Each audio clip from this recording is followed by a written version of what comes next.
안녕하십니까. 저는 강대영어학원 양정고 담당하고 있는 김세진입니다. 지금부터 이번 중간고사 시험이 어땠는지를 좀 말씀을 드리고 앞으로 우리 학생들이 어떻게 공부를 하면 좋을지에 대해서 전달 드리도록 하겠습니다.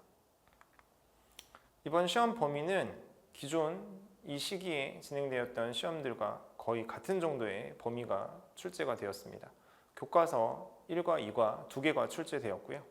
그 다음에 작년부터 쓰기 시작했던 EBS 하루 6개 1등급 영어 독해 대신에 작년에도 같은 교재를 썼지만 작년 중에 그 교재에 대한 리뉴얼이 한 번 있었습니다. 그러다 보니까 같은 교재지만 그 안에서 다뤄지는 내용은 차이가 있었다. 그래서 우리 이번 1학년 학생들은 기존 작년 1학년 학생들과는 다른 텍스트로 시험 범위가 진행이 되었다고 봐주시면 되고요. 분량은 같았습니다. 그 다음에 이 26년 3월에 우리 학생들이 봤던 고1 모의고사 여기에서도 문제가 출제가 되었고요. 이번 시험은 외부 지문이 좀 있었습니다. 외부 지문이 많이 들어간 편은 아니고 한 2문제 정도 출제가 되었는데 이 외부 지문의 난이도가 제법 높았습니다. 1학년 학생들이 풀기에는 조금 어렵게 느껴졌을 그 이상 고1 수준을 상회하는 정도의 난이도로 출제가 되었습니다. 보시다시피 부교재에서 가장 많은 문제가 출제가 되었고요. 다음으로는 교과서, 그리고 모의고사. 모의고사 같은 경우에는 서술형으로는 출제가 안 되었죠. 간혹 시험에 따라서는 서술형으로도 모의고사 범위에서 출제가 되는 경우도 있기는 한데 이번 시험에서는 모의고사는 그냥 선택형으로만 출제가 되었습니다. 또 앞서 말씀드린 외부 지문, 우리 1학년 학생들의 어떤 기본 실력보다는 좀 어렵게 느낄 수 있는 그런 외부 지문 문제가 출제가 되었고요. 제가 부교재에 선택형에 이제 11 더하기 4라고 이렇게 표시를 해드린 이유는 여기에 이 네 문제는 부교재에서 나왔던 단어들을 가지고 근데 그 보통의 수능 어휘 문맥상 고르는 어휘 문제는 그 지문 안에 있는 단어의 의미를 가지고 틀린 어휘를 찾는 문제죠. 근데 이 양정고는 예전에도 이렇게 문제를 출제한 적이 있습니다만은 처음에 1번부터 4번 내지는 한 5번까지 문제 정도는 그 지문으로 어휘 문제를 내는 게 아니라 문장을 2개 내지는 3개 정도 주고 각 문장에 공통으로 들어가 있는 단어를 블랭크로 처리합니다. 그리고 선택지 5개를 주고 이 문장을 봤을 때 이 위치에 공통으로 들어가야 할 단어가 뭐냐 이렇게 공통 어휘 문제를 내는데 이 공통 어휘의 정답으로 책정된 이번 문제 총 4문제 나왔습니다. 근데 그 문제가 전부 부교재에서 나왔던 단어들이에요. 그래서 제가 이제 그 4문제 공통 어휘 찾기 문제 4문제의 출처를 부교재라고 한 겁니다. 물론 그 안에 들어있는 문장들은 우리 학생들이 시험 기간에 공부한 적이 없는 문장이에요. 처음 보는 문장인데 어휘만은 부교재에서 출제됐던 어휘 4개를 선택을 해서 공통 어휘 찾기 문제로 출제를 한 거죠. 그래서 이거는 어휘의 출처가 부교재이기 때문에 역시 시험 범위는 그렇게 부교재로 잡는 것이 맞다고 판단을 해서 제가 독해 일반 독해 문제 11문제, 그 다음에 공통 어휘 찾기 4문제 이렇게 범위를 정리를 해드린 겁니다. 앞으로도 이런 식으로 출제가 될 것 같으니까 그 부교재에 있는 어휘에 대해서 굉장히 철저한 대비가 필요하고요. 뒤에서 조금 더 자세히 말씀드리겠습니다. 각 영역별로 어떻게 출제되었는지를 말씀을 드리면 교과서는 보시는 바와 같이 다양한 수능 유형으로 출제가 되었고 이 경우에 변형이 조금 있었는데 변형을 많이 하는 학교들처럼 문장을 완전히 패러프레이징을 한다든지 이런 식의 변형은 아니었지만 그 문맥상 틀린 어휘 찾기 문제가 출제가 될 때 그 선택지 어휘들은 기존 여러분들이 배웠던 그 지문의 단어와는 의미는 같지만 물론 정답은 의미가 다른 걸로 출제가 되겠죠. 그 선택지에 해당하는 어휘만큼은 기존에 봤던 단어가 아니라 새로운 단어로 변형을 해서 출제를 많이 합니다. 그거는 예전에도 있었던 일이고 하니까 크게 특별할 건 없는데 그 어휘 유형에서 선택지로 변형되어서 기존과는 달리 변형이 되어서 여러분들이 그 시험 범위 공부를 한창 할 때 본 적이 없던 단어가 나오잖아요. 근데 그 선택지 단어의 난이도가 높았습니다. 그러니까 1학년 학생들이 잘 모를 법한 그런 단어들이 출제가 되어서 이게 좀 어려움을 가중시켰을 가능성이 있습니다. 뭐 다 내신 대비할 때 유의어, 반의어 정리는 다 기본적으로 모든 선생님들이 해주시지만 1학년인 걸 감안을 했을 때 유의어, 반의어를 제시하는 거에 어느 정도 일단 제약이 있을 수 있어요. 1학년 학생들한테 너무 많이 제시를 했다가는 오히려 역효과가 날 수 있기 때문에. 근데 이번에 어휘가 변형된 거를 보면 1학년 수준을 넘어서서 좀 어렵게 상대적으로 좀 덜 쓰이는 어휘까지도, 그 다음에 요즘 수능 영어가 어휘를 좀 쉽게 내려고 하고 있거든요. 그러다 보니까 요즘 같은 이 상황에는 3학년 시험지에서도 밑에 단어의 뜻이 주석으로 달릴 법한 그런 단어로 1학년 시험임에도 불구하고 변형을 하고 출제를 한 그런 케이스들이 있었습니다. 그래서 이번 시험은 어휘 변형이 교과서에서도 꽤 어렵게, 나머지 유형은 크게 뭐 어렵지 않았을 수 있지만 어휘를 좀 어렵게 변형했다는 점이 특징이고요. 그다음에 이제 부교재입니다. 마찬가지로 부교재도 비슷하게 유형으로 뭐 다양하게 출제가 됐는데 여기서도 이제 어휘를 좀 어렵게 선택지에 들어간 어휘를 기존 교재 시험 범위 내용보다 단어보다 더 어려운 어휘로 교체를 해서 그렇게 출제를 했습니다. 그러다 보니까 이게 무슨 단어지? 우리 학생들이 많이 몰랐을 수 있어요. 그 다음에 제가 아까 부교재에서 공통 어휘 찾기가 4문제가 나왔다고 말씀을 드렸잖아요.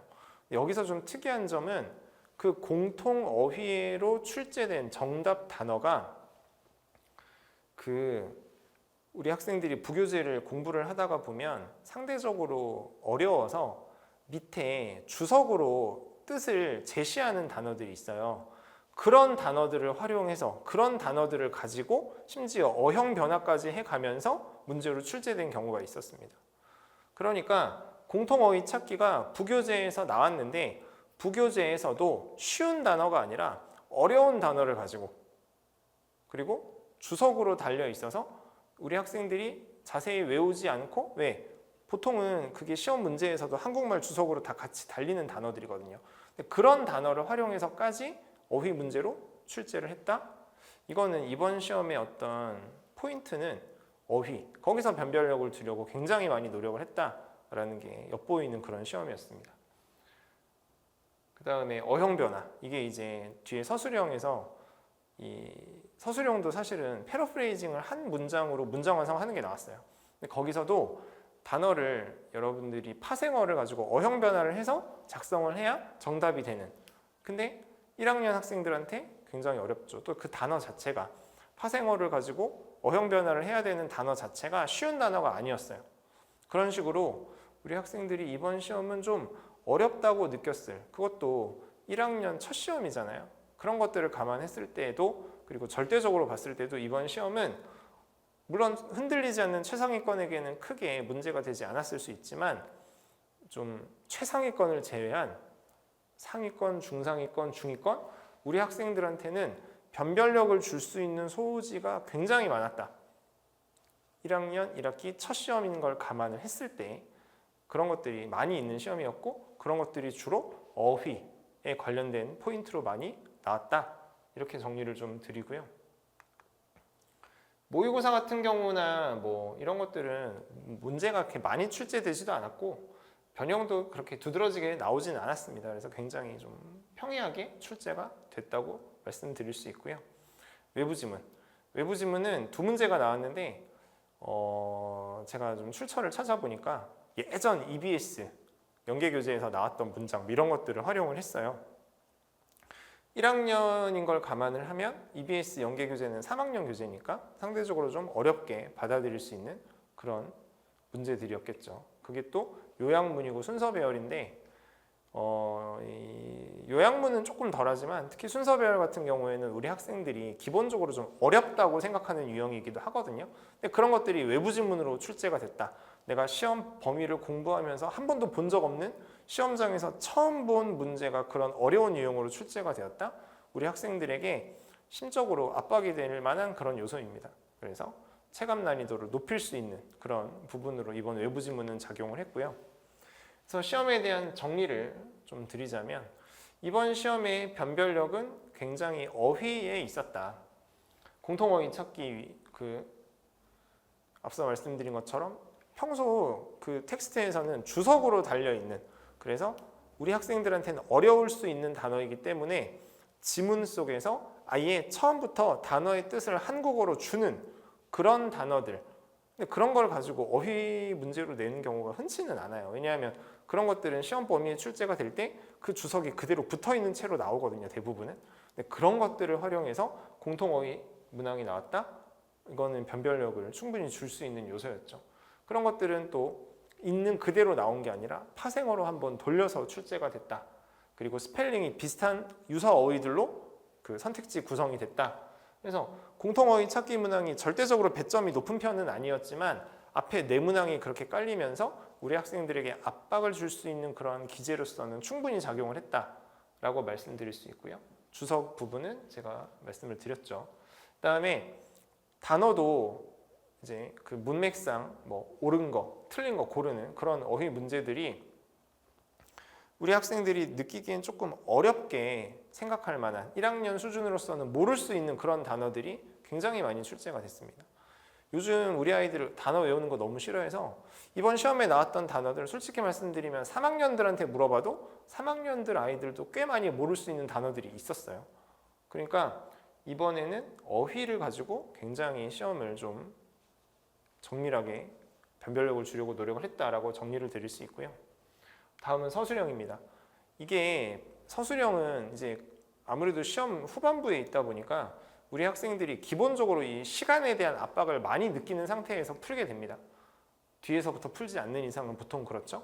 근데 문장 완성 문제를 낼 때 보통은 시험 범위 내에 있는 걸 거의 그대로 활용하는 경우가 많거든요. 이번 시험에는 문장 완성 문제를 기존에 학생들이 공부했던 시험 범위 내에 있는 문장을 그대로 쓰는 게 아니라 선생님이 변형을 하셨어요. 뭐 의미는 같지만 또 문법적인 요소를 추가한다든지 아니면 같은 내용이지만 다른 방식으로 품사랑 구조를 바꿔서 영작을 시켰다든지, 물론 한국어 해석을 주기는 했지만 그런 부분들이 있어서 우리 학생들이 문장 완성을 할 때 단순히 그 시험 범위 내에 있는 문장을 외우는 것만으로는 이 서술형 문장 완성 유형에 대응하기가 어려웠다. 당황했을 수 있다. 그렇게 시간이 많이 로스가 생겼을 수 있다. 이렇게 정리를 드리겠습니다. 여기서도 어형 변화가 중요하게 들어가는 포인트가 있었어요. 그러니까 주어진 단어는 명사형인데 실제 답안에는 형용사로 기재해야 하는, 근데 그 단어가 쉬운 단어도 아니었단 말이죠. 그런 식으로 우리 학생들이 시험 문제를 어렵게 느낄 수 있는 요소가 곳곳에 있었습니다. 그 다음에 외부 지문 역시나 우리 학생들이 보통 실력보다는 더 어려운 그런 문제로 비록 많이 출제되지는 않았지만 그래서 이런 것들 역시 변별력을 더하는 요소였고요. 그래서 이제 우리는 어떻게 공부를 해야 하는가. 이게 이제 양정고 시험은 그 해마다 약간 사이클 같은 게 있어요. 그래서 특정 해는 변형이 그렇게 많이 이루어지지 않고 또 어떤 해는 생각보다 변형이 좀 많이 이루어지고, 근데 제 오랜 경험상 올해 양정고 시험은 앞으로도 변형이 좀 있는 방향으로 흘러갈 가능성이 큽니다. 벌써 어휘 변형 수준을 보면 그렇거든요. 1학년 1학기 첫 시험인데 어휘 변형을 이 정도로 했다? 그러면 이런 흐름이 앞으로도 쭉 이어진다고 볼 수 있어요. 근데 그 변형이 비단 어휘 영역에서만 변형이 이루어지느냐? 그렇지 않을 겁니다. 문법에 대해서도 문장 구조에 대해서도 변형을 해서, 그러다 보니 이 양정고 시험이 많이 패러프레이징이 되는 편은 대체로 아니었지만 이렇게 변형을 패러프레이징을 하는 그런 해들이 몇몇 해들이 있었기 때문에 앞으로 올해 1학년 학생들은 어느 정도 이 패러프레이징에 대한 대비해서 같은 문장이어도 다른 방식으로 다른 문장 구조로 다른 어휘를 썼을 때 어떻게 표현될 수 있는지에 대한 염두를 하고 공부를 하는 거. 그래서 단순히 달달달달 시험 범위 내에 있는 모든 문장을 외우는 것보다는 조금 더 크게 보고 공부를 하는 거를 권장을 드리고요. 이 변형에 있어서 사실 좀 기초적이고 중요한 부분은 사실은 단어예요. 이번 시험에서도 어휘에 대해서 좀 많이 그 어떤 요소를 줘서 난이도를 높였듯이 단어를 외울 때 단순히 있는 그 제시된 단어만 외울 것이 아니라 거기에 유의어, 반의어, 또 그 단어에 연관되어 있는 여러 파생어까지 종합적으로 외워야 됩니다. 그런 것들이 장기적으로 봤을 때 여러분들의 기본 영어 실력에도 훨씬 더 도움이 되고, 또 그렇게 단어를 단편적으로 외우는 게 아니라 묶어서 클러스터로 외웠을 때 암기에 훨씬 더 많은 도움이 되겠죠. 그래서 변형에 대한 대비, 올해 양정고 시험의 어떤 중요 요소는 변형이 될 가능성이 있기 때문에, 또 굉장히 그런 가능성이 높아 보이기 때문에 이 부분을 좀 염두에 두고 공부하시기를 권장을 드리고, 외부 지문입니다. 사실 이번 시험은 외부 지문이 그렇게 많이 출제되진 않았죠. 근데 역대 양정고 시험들은 시험을 거듭할수록 외부 지문의 수를 늘리는 경우들이 많았어요. 그리고 외부 지문이 뭐 적당히 기존과 같은 수준으로 개수가 유지가 된다 하더라도 학생들이 어쨌든 학기를 거듭하고 학년을 거듭할수록 영어 실력이 올라갈 거잖아요.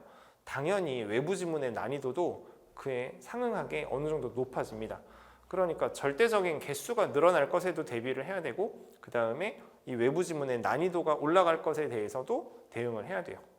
그리고 이제 뭐 2학년 정도 되면 뭐 다른 선배들이 그랬듯이 이번 2학년도 그랬고, 외부 지문이 더 많이 늘어나는 동시에, 외부 지문의 난이도가 늘어나는 동시에 외부 지문을 선택형뿐만이 아니라 서술형에서 내기까지 합니다.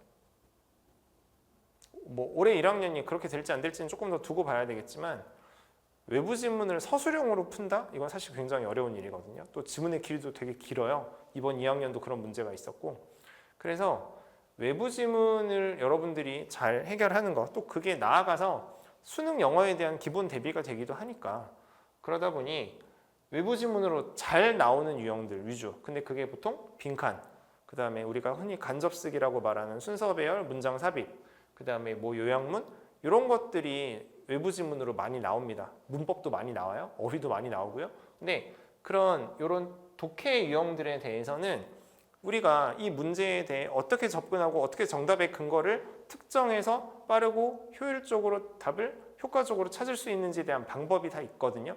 그런 것들을 좀 염두에 두고, 그래서 수능뿐만이 아니라 내신 시험에서의 외부 지문에도 좀 전략적으로 접근을 하는 것을 강조를 드리고요. 이번 시험을 보니까 서술형에 문장 완성 쓰는 것도 많고 변형도 있었고 외부 지문도 있고, 역시나 이 시간 관리 능력이 굉장히 중요한 변수였습니다. 이게 아무리 앞에 문제를 잘 풀었다 하더라도 후반부에 시간이 모자르면 고민하지 않고 답을 너무 성급하게 골라야 되는 상황이 생기잖아요. 그래서 특히나 1학년 1학기 첫 시험을 치른 여러분들한테 앞으로 굉장히 중요한 것은 효과적으로 빠르게 시간을 안배를 해서 정답을 찾는 것. 그러니까 시험 범위 내에서 제시된 문제들은 최대한 빨리 답을 찾는 게 맞고요. 그래야 어휘 문제라든지, 죄송합니다. 그 외부 지문이라든지 아니면 이렇게 상대적으로 어렵게 출제되는 서술형 문제에 대응할 수 있는 시간적 여력을 많이 벌어놓는 거기 때문에 이 시간 관리를 해가면서 문제를 푸는 거. 평소에 여러분들 선생님들이 이렇게 학원에서나 뭐 학교에서나 문제를 잔뜩 이렇게 숙제로 주잖아요. 여러분들은 이거를 그냥 숙제로만 급급해서 문제를 빨리 풀어내기에만 저기 한데, 그거보다는 내가 진짜 이거를 시험에 임하는 학생의 마음으로 문제를 좀 집중해서 푸는 거, 이게 첫 번째 필요한 마음가짐이고, 동시에 이 문제를 좀 집중해서 풀되 이게 시험이다라고 생각을 하고 빠르게 문제를 풀 수 있는 그런 집중력, 또 그런 시간 관리 능력, 이런 것들이 평소 문제 풀 때부터 연습이 돼야 됩니다. 시험 전날 선생님이 시간 관리 잘해? 알겠습니다 라고 한다고 해서 이게 시간 관리가 되는 게 아니잖아요. 시험은 평소 숙제로 문제 풀 때부터 연습이 이루어져야 합니다. 제가 담당하는 양정고 그 반 같은 경우에 내신 수업은 일단 제가 그 시험 범위 내에 있는 지문을 완벽하게 분석을 해서 우리 학생들에게 최대한 많은 사항을 전달하는 데 집중을 하고요. 그 다음에 그를 통해서 그 중요한 주요 어법이라든지, 그 다음에 학생들이 시험에 좀 중요하게 공부를 해줘야 될 단어들, 이런 것들을 최대한 여러 가지로 묶어서 단편적으로 던지는 게 아니라 우리 학생들이 잘 이해할 수 있게 최대한 묶어서 제시하는 그런 수업을 진행을 하고요. 저 같은 경우에는 이제 제가 수업한 내용 바탕으로 우리 학생들이 시험을 잘 치를 수 있게 좀 그 학교 특성에 맞는 양전고 시험에 맞게 리뷰 테스트를 제가 제작을 직접 해서 우리 학생들에게 많이 풀리고 또 그런 걸로 피드백하는 과정을 굉장히 중요하게 생각하고 있습니다. 그리고 중간 기말고사 사이나 내지는 방학같이 상대적으로 내신 시간, 내신 대비에 대한 준비가 아니라 평소 영어 실력에 대한 어떤 기초 체력을 키워야 할 수 있는 그런 시간대에는 기본적으로 수능 영어에 대한 대비로 수업이 진행이 되는데요. 저는 뭐 내신이든 수능 수업이든 기본적으로 학생들에게 제시되는 모든 텍스트에 대한 모든 문장을 구문 분석을 하는 것을 원칙으로 삼고 있습니다. 그게 이제 문법과 독해의 기본이기 때문이죠. 주어, 동사, 문장의 형식, 의미, 그 다음에 그런 것들을 바탕으로 구문 분석을 어떻게 해야 하는지 굉장히 많이 강조를 하고 있고요. 그 다음에 이제 문해력, 요즘 이야기 많이 나오는데 주제를 우리 학생들이 지문을 읽고도 대체 이 글이 뭘 이야기하고자 하는지 잘 받아들이지 못하는 친구들이 너무 많아요. 그래서 저는 평소에 그 지문에 대해서 좀 효과적으로 주제를 찾을 수 있는 방법, 그 다음에 이 지문이 어떤 방식으로 논지를 전개하고 있는지에 대한 분석, 이런 것들을 많이 연습을 시키려고 하고요. 그리고 각 유형별로 문제를 푸는 접근 방식이 정해져 있습니다. 그런 부분들에 대한 습득 없이 그냥 읽어서 답을 찾는 건 정확하게 근거를 특정해서 문제를 푸는 게 아니죠. 그래서 그런 것들, 문제를 유형별로 접근을 해서 정확하게 정답 근거를 특정하는 연습, 이런 것들도 평소 수능 대비 수업에서 이루어지고 있고요. 저는 학생들 영어를 가르치는 것뿐만이 아니라 입시 관련 진로 지도를 굉장히 오래 해왔습니다. 그러다 보니까 이 학생들이 주로 특정 시기에만 만나는 컨설턴트들은 학생에 대해서 좀 단편적으로 아는 경우들이 많아요. 근데 저 같은 경우에는 평소 수업하고 호흡하고 생활하는 학생들이다 보니까 각 학생들의 특징을 보다 더 잘 알고 그 학생들에게 필요한 입시 관련된 조언을 언제나 상시로 줄 수 있다는 게 또 제 수업의 특징이기도 합니다. 여기까지 이번 중간고사 양전고 1학년 시험 분석 마치고 앞으로 또 우리 학생들이 어떻게 공부해야 할지를 정리해 드렸습니다. 감사합니다.